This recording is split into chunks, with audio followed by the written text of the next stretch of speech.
So you're in midlife and maybe you are losing sleep lately over finances. This tends to be common. Maybe you didn't plan quite as well as you hoped to. And you're wondering, do I have to work forever? Are things ever going to turn around? Am I ever going to be able to enjoy a retirement or be traveling and having these really great vacations like I'm watching some of my friends do? Today, I want to talk all about finances in midlife and what we can do to get ourselves back on track, maybe to start being on track, and also to clean up what we maybe didn't anticipate for. I asked my friend Bret Johnson to be here. I thought he was the perfect person to talk about this. He was always great with numbers and with money, but later in life really started to figure out the investing game, learned a lot about housing market, finance market, stock market. Also, I've heard him talk a lot about debt and consolidation and how to navigate a lot of that. So I asked him if he'd have a conversation with me just about this because he's been on all sides of it. Bret, I've heard you've been on all different sides. You've been in that side where you were worried about debt, where you didn't know how you're going to put things together. And then I watch you and Shalene Johnson's his wife. I watch them traveling, feeling very abundant, being generous, and saying things like they don't have to worry about money. So I thought you were the perfect one to have this conversation with today. It's great to talk about this stuff because we find in our relationships, right, with your spouse or your partner, one person usually is attracted to the finance part of it, and the other one is la la la la. He doesn't want to hear about it. So to have a conversation about it is great because we don't talk about that much. What we do is we've set up some parameters, and I could go into that the way we do that because it is typical when you're with a partner that one is more responsible for the finances and the investments and keeping all that alive, and then the way you just divide up your household chores and stuff like that. So it's been a lot of fun.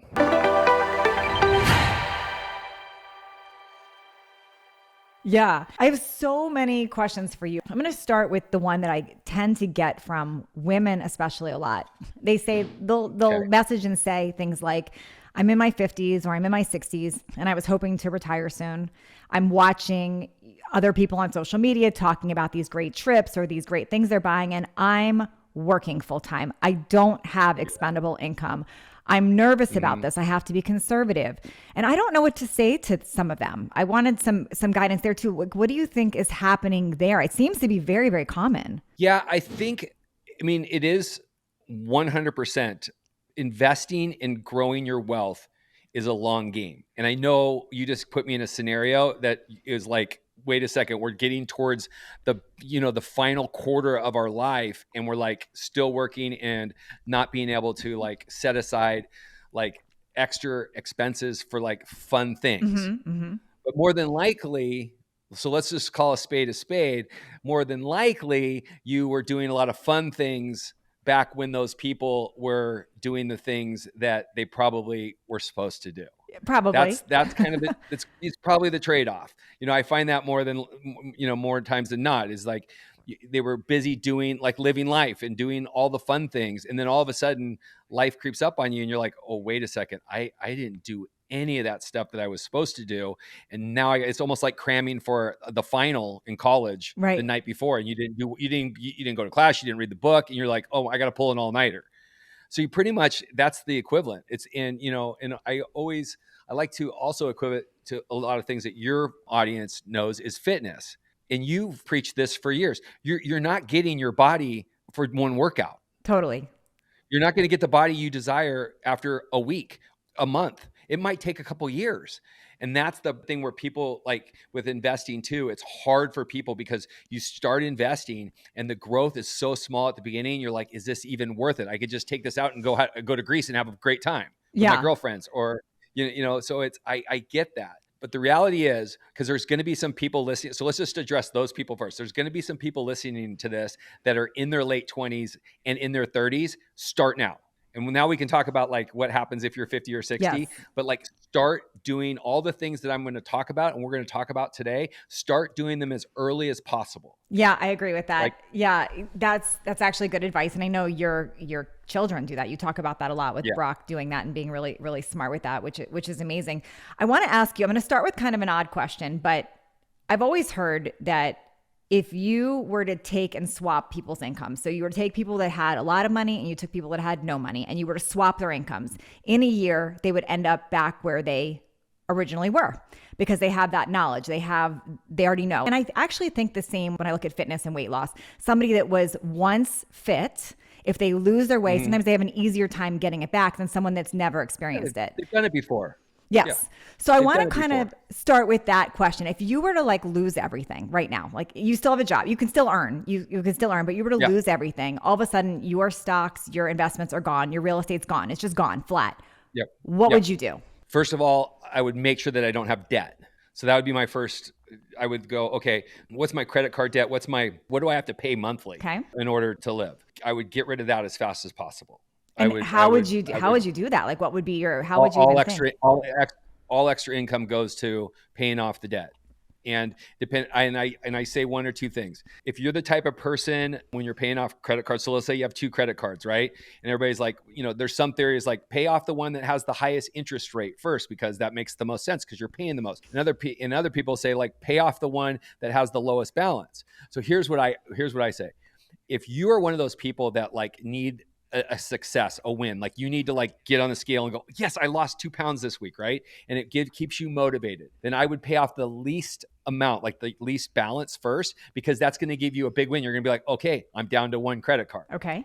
If you don't care about that, like that doesn't bother you to have 2 credit cards worth of debt, then you pay off the interest on the highest one first. So like if one's 15 and one's 8%, then pay off the one that's 15% because it's costing you more to keep.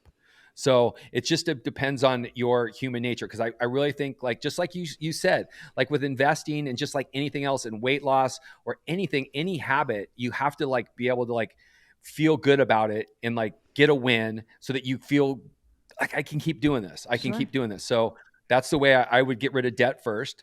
Then the next thing I would do is, my rule is you take your gross income and you invest no matter what, every single month, right? You pay your mortgage because you got to live, right? You pay those initial expenses first, but then everything that's left over, 5 to 15% goes into investing.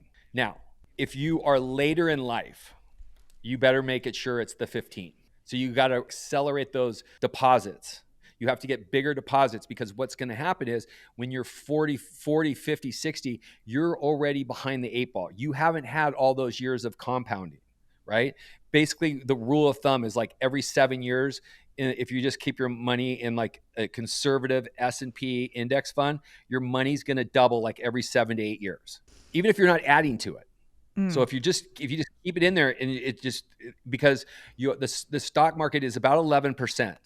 Okay. Annual, right? On average. Some years it does more, some years it does less, but the average over like the last 25 or 30 years is 11%. So I think we're pretty secure to say 11%. So I'm going to back up just for a minute here. So you said the first thing you would do is you'd make sure there's no debt. I want to address the first question. Some people are going to say, and I'm not talking about someone that literally is pinching pennies and does not have anything coming in. So I'm talking to the person that has an income, they have something coming in. They're going to still say, well, how am I going to pay off that debt? Like what would you tell them they've got to cut, change? Is it an earning more question? or is it a cutting question? How would you look at that? That would have to be, I'd have to evaluate that. Like, I'm not a financial advisor, and, I'd have to advise every single person separately. Okay. Like, can I give you like a case study that fits into this perfectly? Okay. So we have a friend of ours, a couple, husband and wife, and they are you literally described them perfectly. They're in their late 40s, early 50s. They've raised their family. They have done business. They've worked. They both have a nice income, but they just haven't done the things that you should do, like investing wise, for whatever reason. No judgment, right? So they're really close friends. So they asked me to sit down with them. And I sat down with them at a coffee shop, and I had my pad out, and they started going over, I was like, first question I asked them, what's your debt? Like what is your credit card, your car? Like, what is your overhead?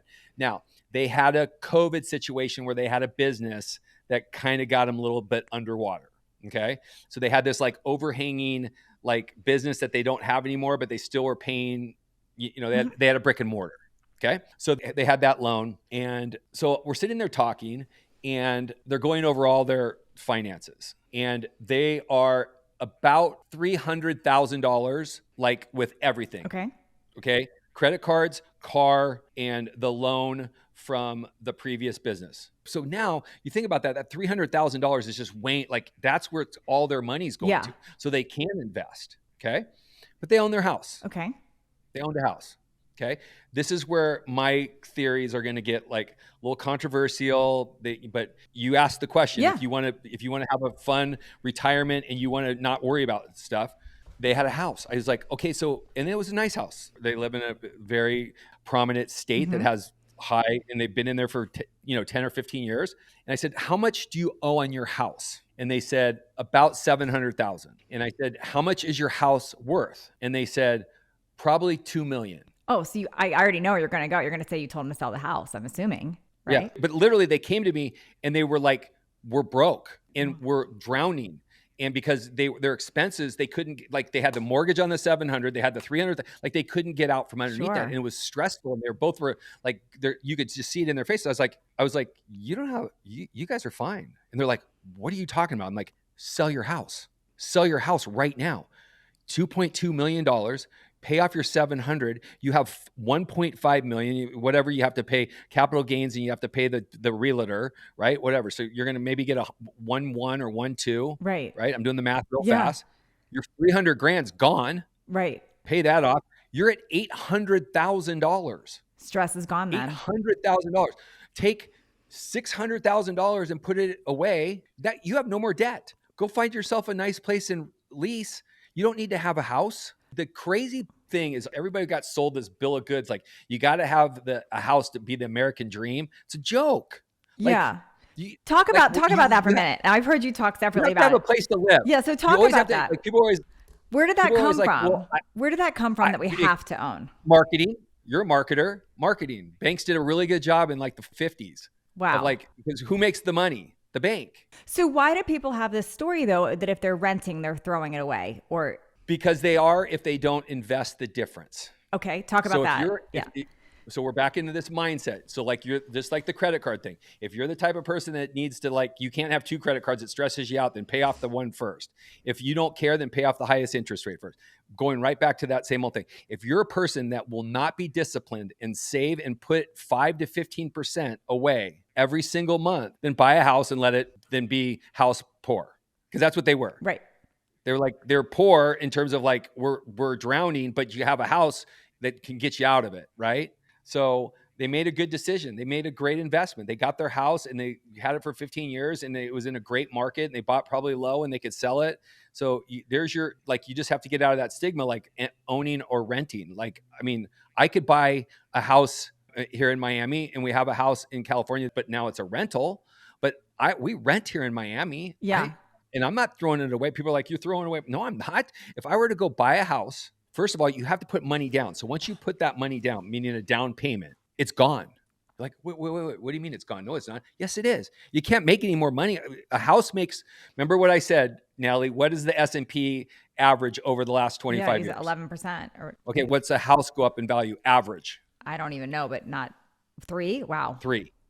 So you're getting 8% more if you're investing. Now, what people do that rent is like, you got to remember, like if you owned a house, you have all those taxes. If something happens to the roof or our beach house this year, like is crazy. Like I told Shalene, I was like, the renters are in there. The elevator broke, the AC broke, like there was a pipe that broke in the garage. Like all 3 of those things are my responsibility as a homeowner. If I'm renting, I'm just calling up the owner and saying, fix these for me. Yeah. So all those are expenses that as a renter, you don't have.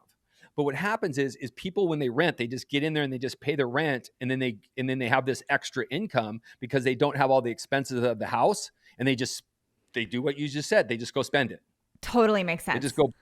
Okay. But if you took that extra money and put it in on top of your 5 or 15%, you start going like, it starts compounding so fast. So I know you're not a financial planner and you're not giving financial advice, but I want to get in your mind for a minute because you're like very, very, very savvy at this. And I know you worked at it. Your mind always did well with numbers, but like you've gotten extra savvy at this. So I want to kind of just ask you some mind questions from you. Literally, you lost everything. You don't know about investing yet. This is like new to you. You're mentioning about debt. I mean, these are going to be a little bit off track here, but what Okay. just you, and you've got a solid business savvy too. So Yeah. somebody's listening, they either have a job or maybe it's like a hourly situation or a salary thing. What Mhm. advice do you have for them? Do you still believe in like you should generate your own income? Do you say don't start that in midlife? Do you have a thought around that?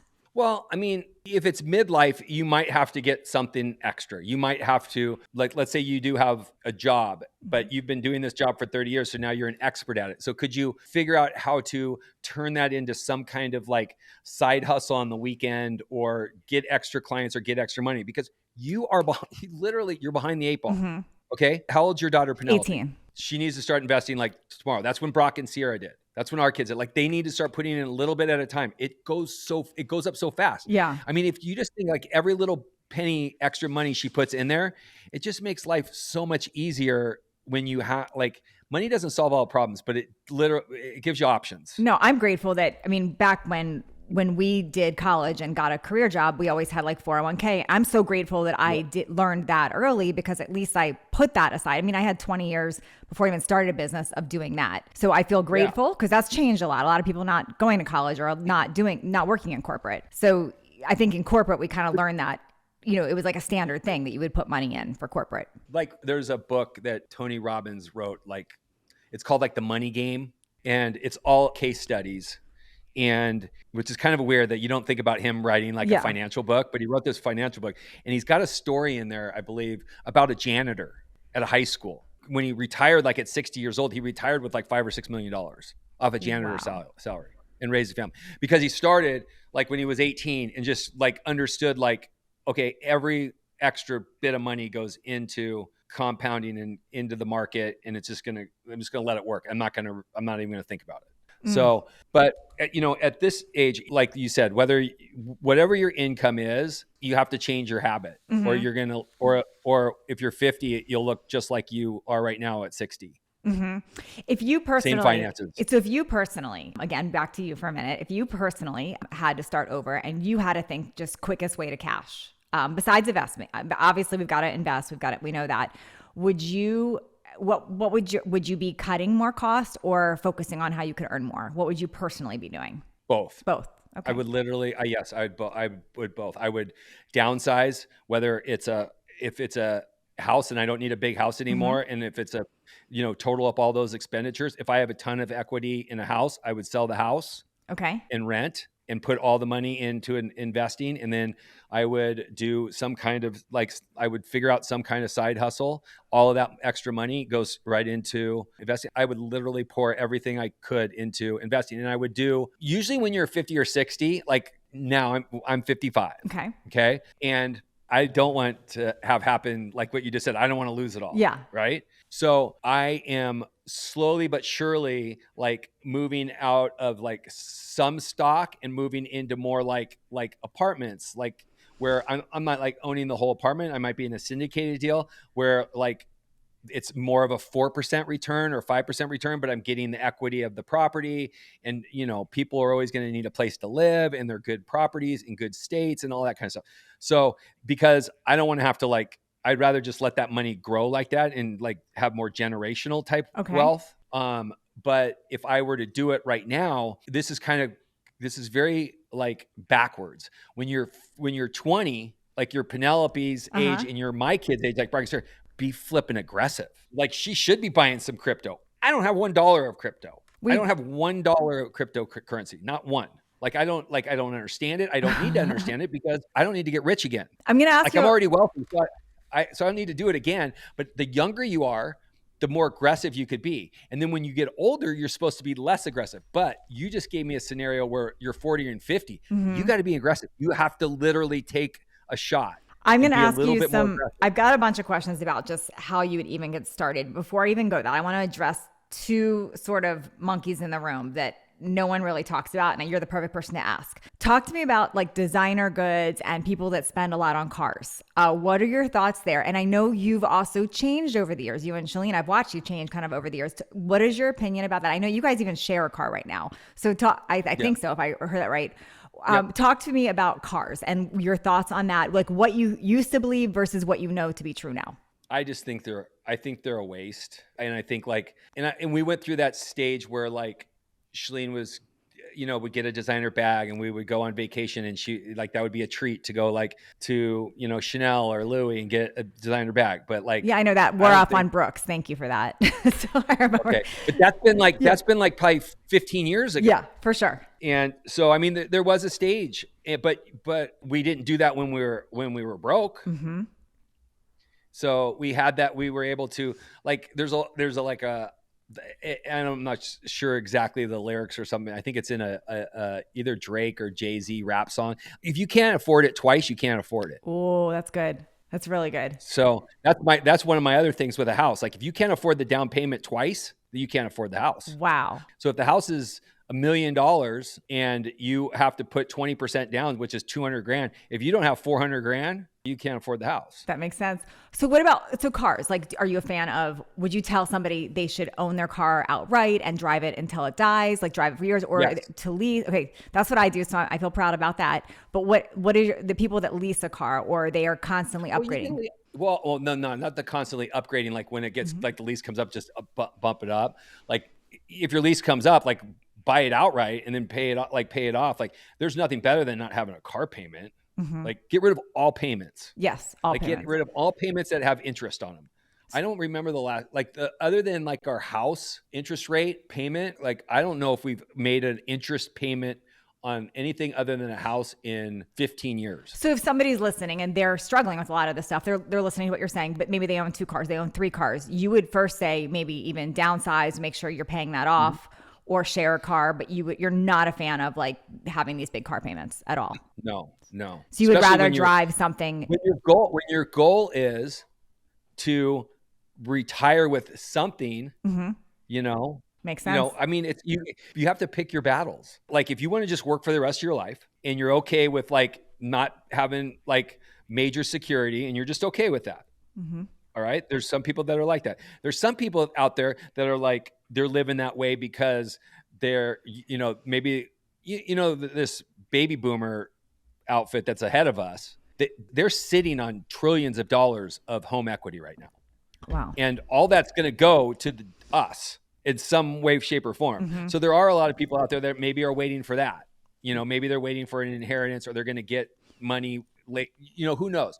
But if you're in one of those situations that it's all you and you haven't done all the right steps, no matter, there's so many things that can happen. I don't like the excuses. Like we could sit here all day and like get people, I got divorced at 45 and we have to start over. I lost my husband, or I lost my wife. There's so many different things that can happen. I got in a financial situation and they took us for everything. I was in a business situation and we lost everything because of like, there's so many different things. But if you're stuck, like you're saying in your situation right now, you literally have to go balls to the wall. I'm all in on investing. And you got to do it a little bit more aggressively than conservatively. Hey there, if you're finding value in this episode of Midlife Conversations, I would really appreciate it if you would hit that like button and subscribe. And when that little bell pops up, you want to hit that. That way you are notified of all new episodes so you don't miss a beat. Also, you subscribing and liking helps others find this content. And this allows me to keep growing, keep getting amazing new guests for you, and to keep sharing. Okay, so you've said that a few times, which I know you're passionate knowledge about it. So now I want to ask you about what I know is coming up with listeners right now, what they're thinking. And you're so perfect to ask this because I literally know you've walked through all this. One, how do you know who to trust to help with investing? How much did you learn yourself? And how do you even start learning? And I know you learned a lot yourself, but you've also been burned by people that you trusted. So how do you, because people here invest and they don't, and also speak into like the get rich quick thing, because we hear a lot of the scammy investment stuff too. Yeah. That's not, you can't get rich overnight. It's just not a thing. So if you hear that stuff you're not. I mean, even the people that have been in crypto that are like multimillionaires, I mean, they've been in it for like the last 10 or 12 years. It's not like they got in it like a minute ago, that type of thing. But you can do it by yourself. You can totally do it, but you can invest by yourself. You can open up a SoFi account, a Robinhood account, an E-Trade account, and do everything that I do by myself. Like I could do it all by myself. I don't need a financial advisor. How long did it take you to learn? And like, could you think anyone could learn this? Yeah, I think, well, I mean, to open up an account and set it up where 15% of your monthly income goes into an S&P 500 index fund, you don't need anybody for that. You don't need one person, because Okay. it's the S&P 500 is they're already, you don't need to know individual stocks. All you're doing is you're betting on the top 500 companies in America. So as long as America doesn't go bankrupt, which is probably not going to, you're good. So you Like don't need an if the investment S&P, person. You're saying you don't need no, you just on your own can go and open that up through like E-Trade. You could do that and just, correct. and you're saying E-Trade, that's safe. SoFi, Robinhood, totally safe. You have your own account. You can link it to your bank account. You can set it up to where like that portion of that money, that percentage goes in. Every little extra bit of money can go into there. So if I'm You hearing could you do that. correctly, because I want women to like, so like if you're in this situation, but you're getting your nails done every month, you're doing the extra things, you're maybe going out for the extra dinner with friends. If I'm hearing Bret correctly, instead of doing that, he'd say, open up this account and move that money there and do not do those extra things right now. That's what you're saying. Like you'd have to make some hard decisions and say, take that 15% you're spending on the extra things and put that there right now. Yep. Right. And I would pay attention. I would start paying attention to some financial, maybe some podcasts. Maybe if you're a podcast listener, throw in a couple of financial podcasts. I can give you a couple and start like educating yourself with some of the terms. Now, if you want to be, once you've been into this a little bit and you want to like maybe pick a few stocks, just individual ones, my recommendation is to go with things that you see and hear and know every day, like Apple. Yeah, I was just gonna say like so Apple, like something obvious. Amazon, Google, Microsoft, like things that have been around forever and ever. And, we've been fortunate enough too. So once you start getting into this a little bit and you start seeing some patterns and, you can pick up, 3 or 4 individual stocks that like you could maybe put 10% of your portfolio. Let's say you have $100,000 Okay. and you could take $10,000 and be really risky with that. And Okay. like put that in crypto, or maybe put that in one of those other, like what do they call them? I don't even know. Cause I don't like XRP and all those other ones that are a little bit more risky, or maybe a stock that like you're listening to it on a podcast and you're like, wow, this seems like it's one of those companies that's got a potential or something like that. You could do that.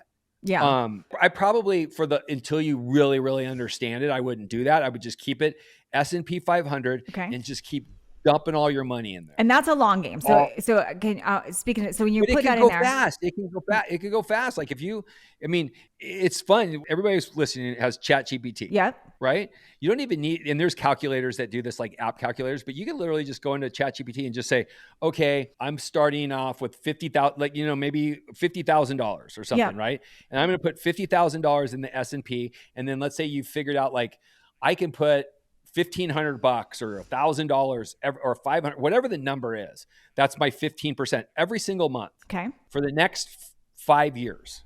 Okay. Right. And you can give them you can say, okay, the S&P 500 is going to make 11%. I want this compounded and I'm going to add $1,000 every single month. Okay. We could do that. And it would literally, ChatGPT would say at the end of 5 years, you'll have this much. Wow. Okay, so everyone, that's your project. Open ChatGPT, put the number, numbers. and I'm assuming what you want to do is you don't want to look at this thing every day and then watch all the up and downs. You want to, it's the long game. So you're putting it there. You're not looking at it. You're like letting it go, knowing that over time it's going to do that. I love that advice. Okay, so everyone can do that. So it's interesting because it's the same conversation and I know it's a whole different topic, but I'll look at this with even fitness, fat loss. People will say, I can't afford. It's always that word, I can't afford. And you have a quote that I've quoted you on many times. You always say, scared money doesn't make money. Can you talk about that? Because explain what you mean when you say that. Well, I mean, it's just like right now. It's perfect. Like example, the stock market is crashing, right? Like it's having a horrible day. Here we are on October 10th. So people are listening to this, they can go back and look at it. The stock market right now is down. Let's just take a look, quick little look. It is getting absolute. I'm doing everything. I'm opening my E-Trade account. Okay. The Dow Jones is down 750 points. The NASDAQ is down 714 points. And the S&P is down 156 points. The NASDAQ, which is like really like where all the tech stocks are and stuff like that you hear about, is down 3%. That's crazy. That's like, if I told you how much money my portfolio lost today, you'd be like, holy shit, right? And you're like, you don't even look like you've lost it. I wouldn't know if you lost or made money today, because I know over time it's going to go up. I know that. I know over time. And that's what you have to like, you have to really set yourself when you're doing this. Like it's going to go up over time. So what I say to do, because this is a hard day to do this. This is hard. Like I'm going to add money. Wow, I because it's already good, have. because it's low, so you might as well. Yeah. All your women like a good sale at Nordstrom's, right? Yeah. Why? Or if Amazon has a sale, right? It's the same thing. All these stocks are on sale. So how long? Because were you always like this about the market, or is this like how did you think years ago? Because you had debt years ago. Like when you were struggling years ago, like what were your thoughts then versus like what you know now? I was like, once we started, so this is 21 years. Okay. So we've been in investing 21 years. I would say the last 15 have been really like, I've known, it took me 5 or 6 years to really get comfortable with it. Okay. And so the first probably 4 or 5 years, I was always like, when the market would go down, I'd be like, and I would see the portfolio like go down. I'd be like, oh no, this is scary. Like this could go to this could go to zero. And then we're back to zero again. But then like over time, you get confident with like, no, these are good companies. People are just panicking. And that it's human nature for people to like sell because who knows why they're selling. Yeah. They might be selling because they have to pay for a wedding next month. I don't know. I don't know why people are selling their stocks. But all I know is like over time, like you're a moron if you sell like Apple stock because they said like they sold 5% less to China last month. Like you're going to sell the stock because of that? Like, no, I mean, it's Apple. Everybody's has one. Yeah. And if like, you don't have one, I would say it's the same thing with honestly anything. Like it's the same thing with somebody trying to get healthy. Like they're not going to just give up because they had a bad day on the scale, or you don't just throw in the towel. Yeah, you went out to Mexican restaurant and you ate perfectly, but you had the flan for dessert. You're not like going to go, okay, I'm done. Like, no. And so you get to the point where like, it's just one of those things that's just like a repetition type thing where like, oh, yeah, the market comes back. Oh, the market comes back. So like in April this year, the stock market was like plummeting. Like it was when they announced all the tariffs and everybody's like, the sky is falling and the world's coming to an end. And like, oh my God, the economy is so bad. I had a number because I do this. I predicted, I didn't predict, you can't predict the market, but I had numbers that were set. Like when it got to a certain point, like they had sold off a certain amount, I was going to add. Well, I got lucky. I added a bunch of money and it ended up being the lowest part of the market for the entire year. And I added a bunch of money to it.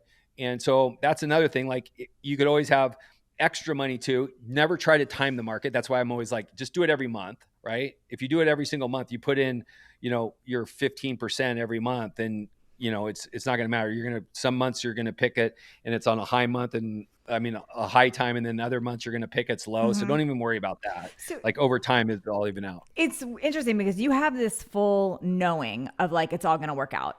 You just have a knowing around that. And it's because you have proven that to yourself. Like you have that proof and you know that. I think what happens is a lot of people, they just don't have that knowing yet. They don't have it. So they'll hear a comment from you like, I've been investing for 21 years, or we have plenty of money, or they'll hear these comments and they think, well, that's good for you. They have a different story.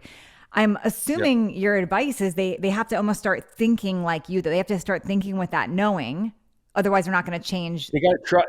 They got to trust. They literally have to trust that like guys like Warren Buffett, who, were 60 years old when they made their first $1 billion.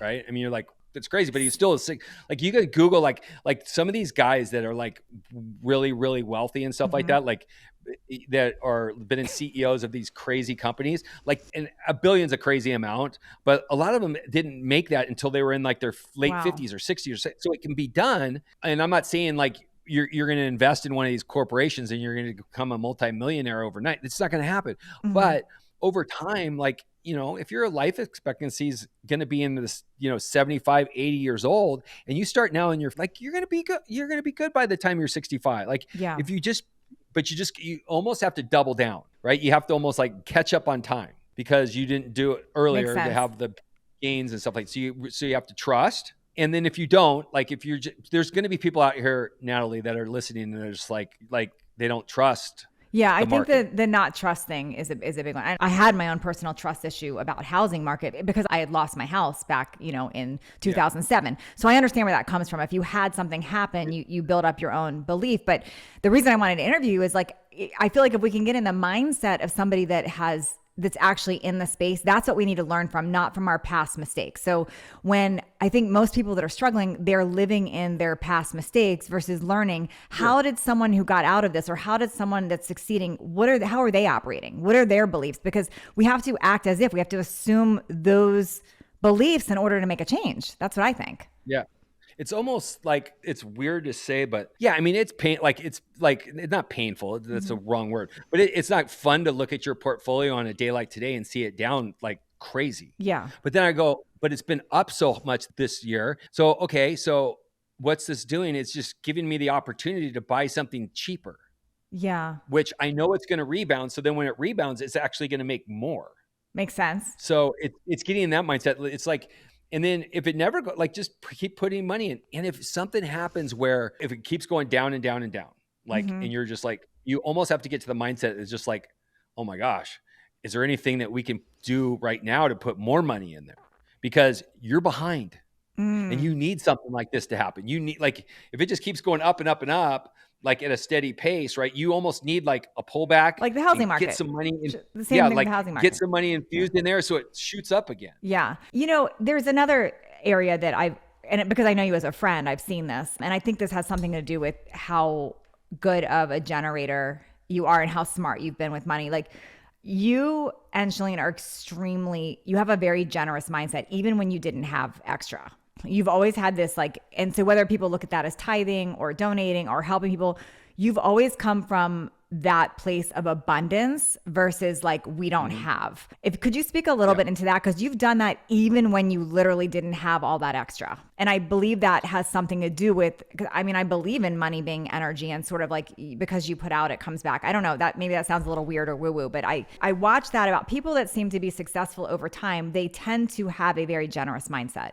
I've noticed that. Yeah. I think it's something that you're raised with. Like, we can stem most things back to like our parents. Mm-hmm. And Shalene's coming from an entrepreneurial background, right? They went ups and downs with the way entrepreneurs do. Like, we got a ton of money, we don't have much money, but they Yeah. never talked about the times when they didn't have money. So there was always like, it's all going to work out. Okay. That's Shalene's mindset. It's just all going to work out. My mindset was my dad was, and my side of the family was like so generous. Like I can remember my grandfather's like, his thing was like, he would have a Cadillac for 2 years and then he would give it to one of his Oh, kids, wow. and so it would be my aunt and uncle. Then so it was always like this thing. And so I always saw like, oh, so you just give, you just keep Mm. giving to people and stuff like that. And like, I guess it just all works out. So would you And still be like that if you didn't? So you've just always been like that, even if you don't feel like you have a lot or yeah, you have extra, you'll help. You're always of that like yeah. mindset of I'm going to donate or I'm going to tithe. Like you do I something. like, Oh, and I'm competitive. So I like to see everybody win. yes, yes. I'm a athlete coach. So I'm very like, I like other people. Like I want other people to win. And That's so good. it like hurts me when I hear like, oh, they got, it went bad or something, something went bad. So it's like, how can we, that's why I've like helped so many friends that like, when they call me, I'm like, sure, I'll like help, and I try to get to as many young people as I can in my Mm-hmm. son's friends, my daughter's friends, people that my older friends' kids. I try to get to them early that have already had successful jobs, and just like, you got to start this early. Like, just trust me, Yeah. And I get great messages. Like just like text messages, like I'll forget, and they'll be like, "Remember 5 years ago when you told me to start putting money away? Well, I did, and it's like tripled." I'm like, That's amazing. "Yes," it's like, I love yeah, that. it's like that's what I like. That's what I Yeah, like when people win it. I see you helping so many people, especially young people. I see so much of this in midlife. It's so bizarre to me that how much it's come out. I think people have a shame around it, so it's not talked about a lot.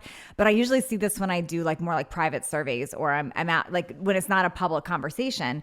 And it's a real losing sleep thing for some midlifers. So, and that's why I thought it was so important to have this conversation. But to be honest with you, that's a really good question because I'm thinking about it, and so our age group 50s have gone through that the housing Yep. crisis.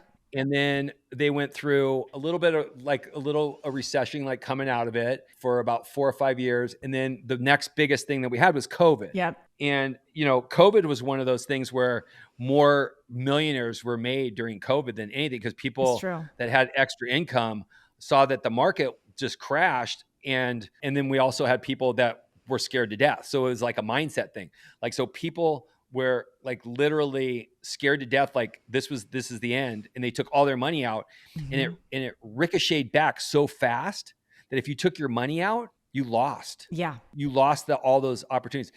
There's like, I think there's some kind of like some statistic that this is why you keep your money in investing, because there's like 4 or 5 days a year that the market has these giant swings up and down. And if you try to time them, which nobody can, because nobody has a future crystal ball, then if you have your money out during those 4 or 5 days, like you lose all the, like, remember the 11% that I told you? Yep. You lose all of that. Like Wow. you can't get back. You might even lose even more. So it's just to keep the money in, add to it on days that like seems like the sky is falling. Like whenever the news is like the sky is falling, everybody's, look out. You're like going to your bank account and like putting more in and not looking at it. Yep. We lost like $6 million the first 2 days of COVID. Wow. $6 million. Wow. In the market, but we didn't lose it because it was just paper. Yeah, it's like monopoly money. So it's like I was like, and I was just like, I've already been here before. It's coming back. Let's put in more.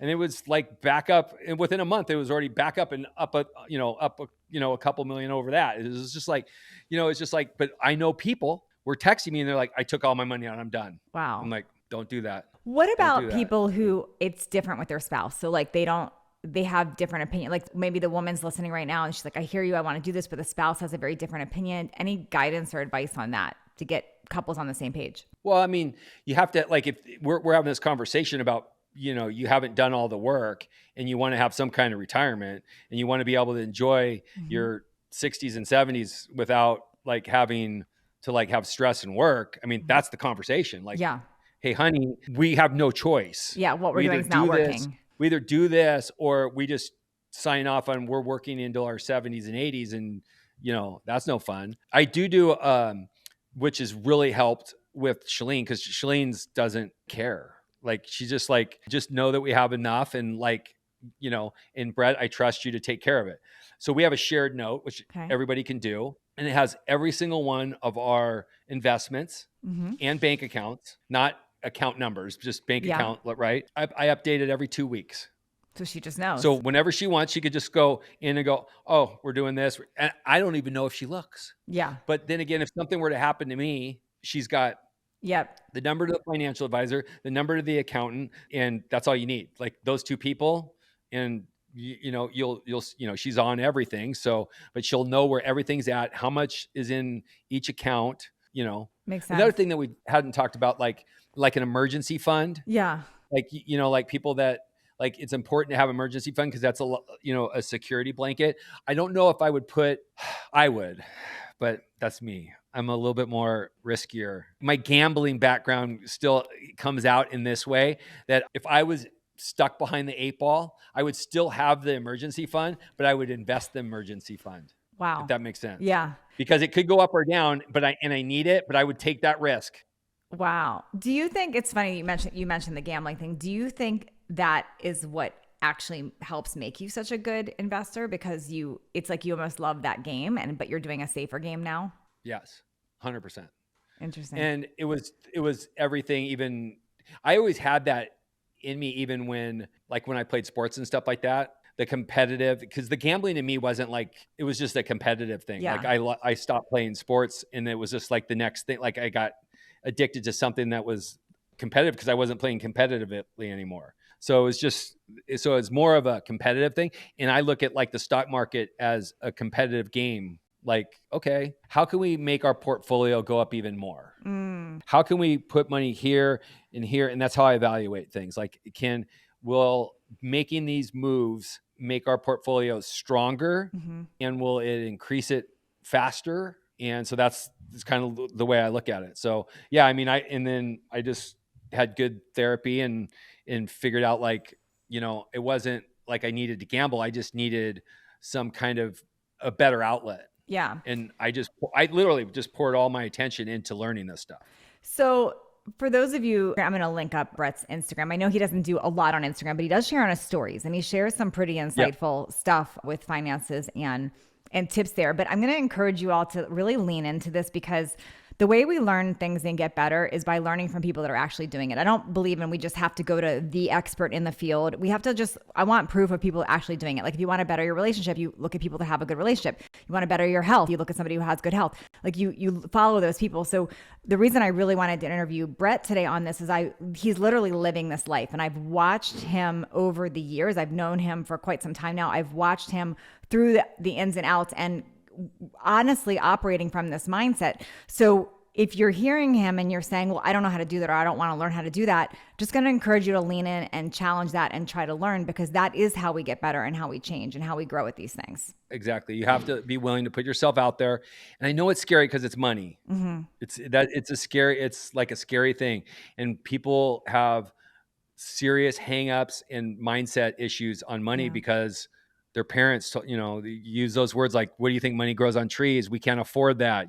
It sets that, you've done enough therapy to know like that shit can mess you up, and it takes you into your adult age, and you just don't do it. So you have to change your mindset around it. But you know what? I think the best lesson that they can do is do that thing in ChatGPT. Like just mess around with it. Yeah, I'm going to play with that. That's go good. in there and play with the numbers. Like, okay, yeah, I figured it out. Like this is what I could do 15%. I'm 45 years old.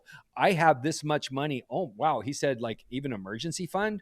Well, if you don't feel safe about that, keep your emergency fund, but don't have your emergency fund in a savings account. Have your emergency fund in a money market, like an account like a Wealthfront or SoFi that's making 4% that acts as an account where you can just take it in and out at no fees, but you're at least making a little bit of money off of it. And see that number. I love that advice. And then if somebody wants to, besides chat, obviously, which going there and playing with the numbers, if somebody is like, okay, I hear you, I want to learn, I want to start diving in. Do you have any resources or advice or places they should, like, what would you recommend they read or listen to, or how do they even start? Okay. So on CNBC, the halftime show, it's a 1 hour, they convert. So if you can't watch it live, it's like on at noon Eastern time. It plays that night on their podcast. So the CNBC app.